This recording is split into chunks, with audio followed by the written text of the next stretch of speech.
know, on July 23rd, my office responded to a complaint. 3-year-old Emily Madison Bernard, Morrisburg, was unresponsive, not breathing. She was taken to Johnson City Medical Center where she passed away. As a result of this long investigation, my office is charged Amber Beth Gibson, age 25, 2005 Highway 31, Morrisburg. She is charged with first-degree felony murder and aggravated child abuse and the death of Emily Madison Bernard. Her bond is currently set at $500,000. She is to appear at Hawkins County Criminal Court on February 3rd, 2012 at 9 a.m. Sheriff, what was the evidence that led you to bring these charges today against her? Can you get into that a little bit on how you think she was involved? Other than saying, when we said the first press conference, we cannot relate to any more information whatsoever other than she is officially not charged, essentially has a bond set. It's definitely a tragedy, not only for the family, the officers involved, and the community. Can you reveal at all what the autopsy results were? I'm not allowed to say anything in the interview about the matter of death or anything. Well, can we ask you one more thing as far as how does it make you feel to kind of finally arrest someone in connection specifically to Emily's death? How does it make your office feel? They're at peace now. Have you been in contact with the family? Yes. And what about them? What do they have to say to you all? You should just have to talk to the family. Some of you already have. Thank you. Having communicated with Eric today, I had the opportunity to speak with a young man who is on an emotional roller coaster. He's going from angry to sad to guilt to all of these emotions associated with the criminal conduct of Amber Gibson. I don't sense relief in a tone with talking with him and his family, because in their eyes this is the beginning of the end of Amber Gibson, not the end. And so there's a long road ahead, and I can anticipate, having tried these murder cases, that their emotions will continue to be on a swing, if you will, because of the testimony that they will hear, the photographs that they will likely encounter, and so this is long from over in terms of Eric Barnard and his family. But was he glad to hear that she had been charged, though? Well, he's glad to see that she's ultimately going to have to pay for her consequences. And he was investigated pretty heavily, too, wasn't he? Well, I don't use the word investigated. I think the Hawkins County Sheriff's Department did what any diligent office would do, and they looked at everybody. And by a process of exclusion, I think they've realized that Amber Gibson is the only one that had contact with her at all. And so, yeah, they looked at Eric's car, DNA, and all other things, and found that he, as he's maintained all along, he's innocent of anything that's involved with his young daughter, Emily.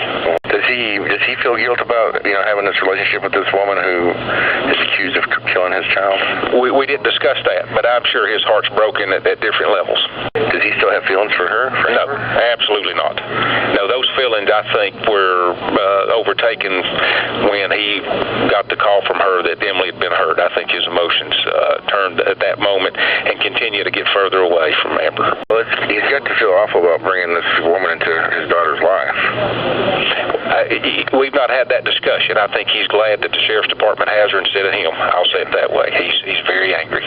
Eric called me, I think I was the first one Eric called. He called me at 11:30 that morning and wanted to know who Emily's family doctor was.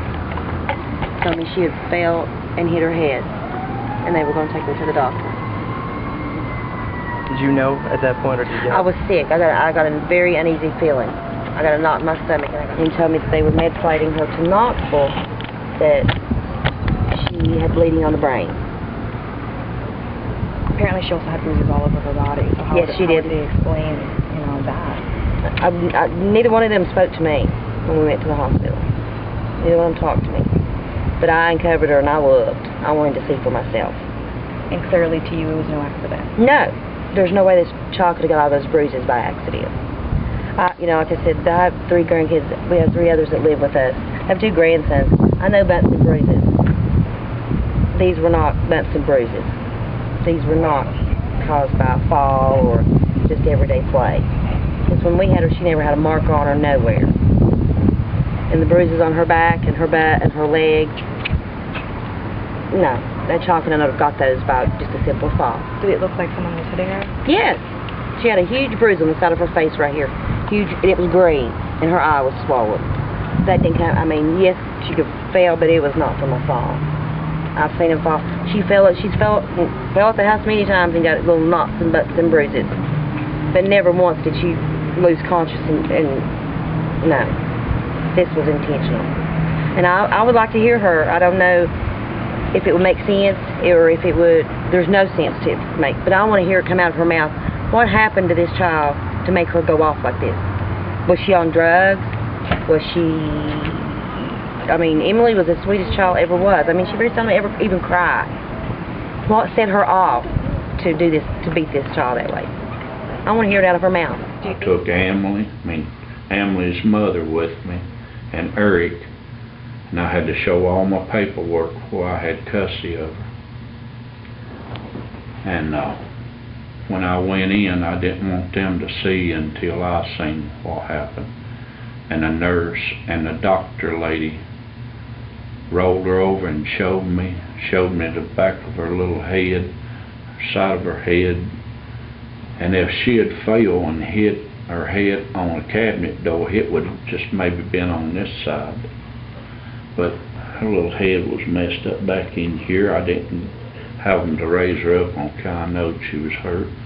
But the nurse rolled her over and showed me the bruises. I couldn't believe it. But Emily didn't have no bruises that night. Only thing she had on her little leg that I seen was mosquito bites.